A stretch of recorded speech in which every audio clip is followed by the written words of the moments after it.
अस्सलाम वालेकुम फ्रेंड्स, उम्मीद करता हूँ आप सब खैरियत से होंगे। Welcome to my channel EDU talk.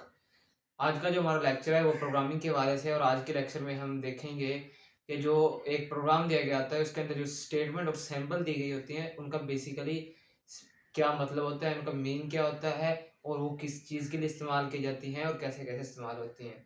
तो आए शुरू करते हैं। तो ये मैंने 6 लाइन का कोड लिखा है जिसमें डिफरेंट चीज़ें हैं और हम इन सब चीज़ों को डिस्कस करेंगे आज के लेक्चर में कि ये क्या हैं और क्यों यूज़ की जाती हैं।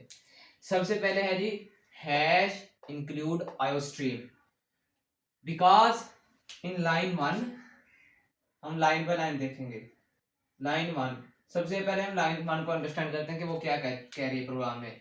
Because line 1 start with hash, इस सिंबल से स्टार्ट हो रही है line 1, so it is called pre processor directive. Pre processor directive क्या होता है ये हम प्रीवियस लेक्चर में डिस्कस कर चुके हैं। चूंकि लाइन 1 स्टार्ट हो रही है हैश सिंबल से, हैश सिंबल से स्टार्ट हो रही है, so it is called pre processor. Pre processor directive. Pre processor का क्या काम होता है? प्री प्रोसेसर तमाम लाइंस को रीड करेगा जो कि हैश सिंबल से स्टार्ट हो रही होंगी। कब रीड करेगा? प्रोग्राम को कंपाइल करने से पहले उन तमाम लाइंस ऑफ कोड को एग्जीक्यूट करेगा जो कि हैश सिंबल से यूज हो रही है। नेक्स्ट है जी iostream. The word inside the bracket which is iostream is the word that is used to include in the program। Hash हमने देख लिया कि ये किसके लिए है, प्री प्रोसेसर डायरेक्टिव। उसके बाद जो इंक्लूड है, किस चीज को इंक्लूड करवा रहा है? Word iostream. आयोस्ट्रीम को इंक्लूड करवाना है हमने। तो आयोस्ट्रीम क्या है? आयोस्ट्रीम इज अ वर्ड, एक ऐसा वर्ड है जिसमें वो कोड पड़ा है किस चीज का, जो भी चीज स्क्रीन पे डिस्प्ले करवानी है या कीबोर्ड से इनपुट लेनी है, उस तमाम का कोड आयोस्ट्रीम में पड़ा है, आयोस्ट्रीम के वर्ड में। सो हम चूंकि इस प्रोग्राम में यूज कर रहे हैं सी आउट, हेलो वर्ड, हम सी आउट यूज कर रहे हैं, तो आयोस्ट्रीम को इंक्लूड करवाना लाजमी है। आयोस्ट्रीम जो है द फाइल आयोस्ट्रीम, क्योंकि इसके अंदर कोड पड़ा है तो हम इसे फाइल कह सकते हैं। The file iostream is called the header file, इसे हम हेडर फाइल भी कहते हैं। आयोस्ट्रीम को हेडर फाइल भी कहते हैं।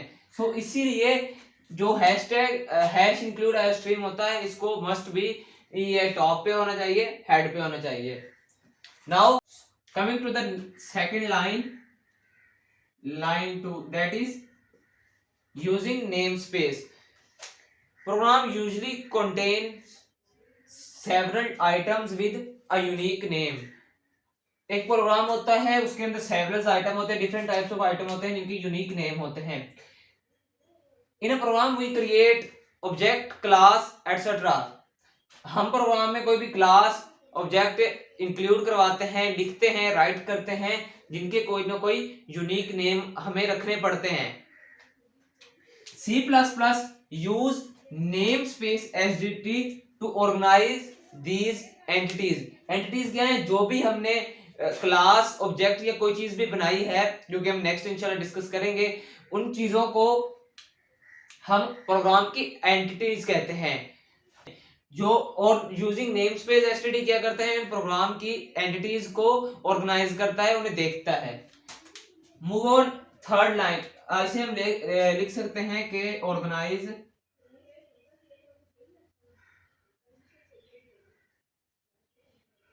Programme entities. अच्छा, अब हम मूव करते हैं लाइन 3 पे। लाइन 3 को देखते हैं कि वो हमें क्या कह रही है। This marks start with the word int a function. जो ये थर्ड नंबर है ये फंक्शन से स्टार्ट हो रहा है। फंक्शन क्या है? Function is a group of statement which have one or more than one statement. Function कोई भी स्टेटमेंट का ग्रुप होता है जिसके अंदर एक स्टेटमेंट हो सकती है, एक से ज्यादा स्टेटमेंट हो सकती है। अच्छा जी, the name of this function is main, इस फंक्शन का जो नेम है उसे हम मेन का नाम दे रहे हैं। नेक्स्ट पैरेंथेसिस आ रही हैं, पैरेंथेसिस क्या शो कर रही हैं कि ये एक फंक्शन है। जहां भी किसी भी वर्ड के सामने पैरेंथेसिस लगे होंगे तो हम ये कह सकते हैं कि वो बाकायदा तौर पे एक फंक्शन है।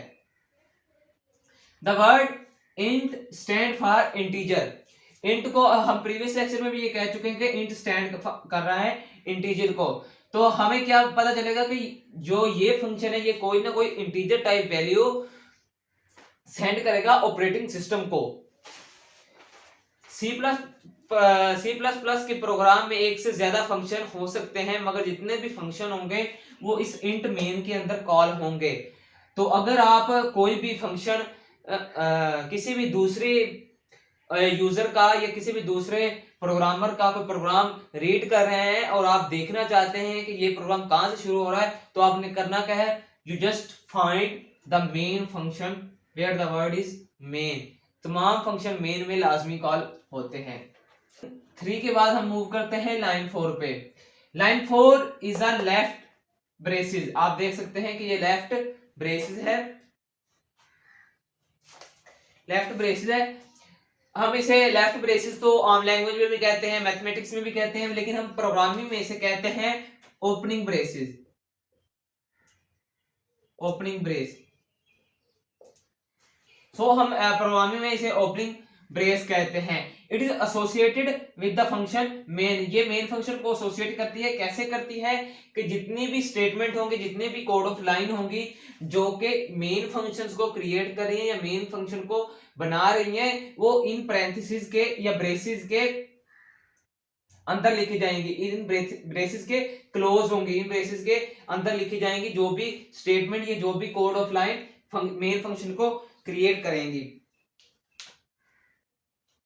If you look at the third line of opening brace, अगर हम ओपनिंग ब्रेस की थर्ड लाइन को देखें, यानी कि ये फर्स्ट लाइन, ये सेकंड लाइन, ये थर्ड लाइन, हमें देखती है क्लोजिंग ब्रेस, ये क्लोजिंग ब्रेस है। तो हम ये कह सकते हैं कि जो पहली बात हमने की है कि जितनी भी कोड ऑफ लाइन होंगी जो कि मेन फंक्शंस को क्रिएट कर रही हैं वो इन दो ब्रेसेस के अंदर क्लोज होंगे। Everything that is written between these braces is the content of main function, जो भी इन दो ब्रेसेस के अंदर लिखा गया होगा वो मेन फंक्शन का कंटेंट होगा। अच्छा जी, लाइन 4 हो गई, लाइन 6 भी हो गई। ये ओपनिंग ब्रेस है, ये क्लोजिंग ब्रेस है, और जो भी इसके अंदर होगा वो मेन फंक्शन का कंटेंट होगा। अब हम मूव करते हैं लाइन 5 पे। लाइन 5 क्या है कि सी आउट हेलो वर्ड। सी आउट क्या करेगा, सी आउट इस्तेमाल हो रहा है चीज को डिस्प्ले करने के लिए, जो कि हम चीज चाहते हैं कि ये चीज डिस्प्ले हो, जो अभी हमने काम किया है हमारी स्क्रीन पे, after execute the executable file, तो हम सी आउट यूज करते हैं। जो ये चीज है और सी आउट को हम फर्दर डिस्कस करेंगे।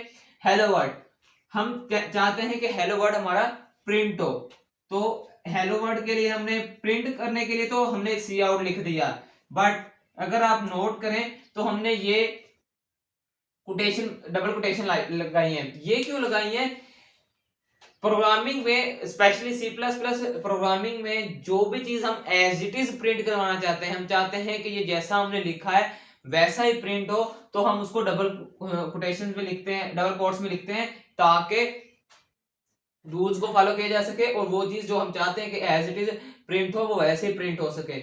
नेक्स्ट है जी सेमीकोलन, ये हम प्रीवियस लेक्चर में डिस्कस कर चुके हैं कि ये पंक्चुएशंस के तौर पे इस्तेमाल हो रहा है और ये लाइन को, स्टेटमेंट को ब्रेक कर रहा है।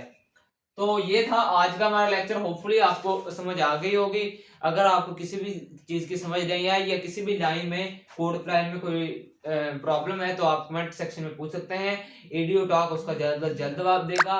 और अगर आपने अभी तक हमारा चैनल सब्सक्राइब नहीं किया तो जल्द से जल्द उसे सब्सक्राइब करें और बेल के आइकन को लाजमी क्लिक कीजिएगा ताकि आप हमारी आने वाली लेटेस्ट वीडियो से आगाही हासिल कर सकें। और फाइनल बात, अगर आपको हमारे लेक्चर से कोई ना कोई चीज सीखने को मिली है और आपको अच्छा लगा है तो लाइक जरूर कीजिएगा, कमेंट जरूर कीजिएगा और अपने फ्रेंड्स के साथ इसे जरूर शेयर कीजिएगा। नेक्स्ट वीडियो तक अल्लाह आपका हमें नासिर हो। अल्लाह हाफिज।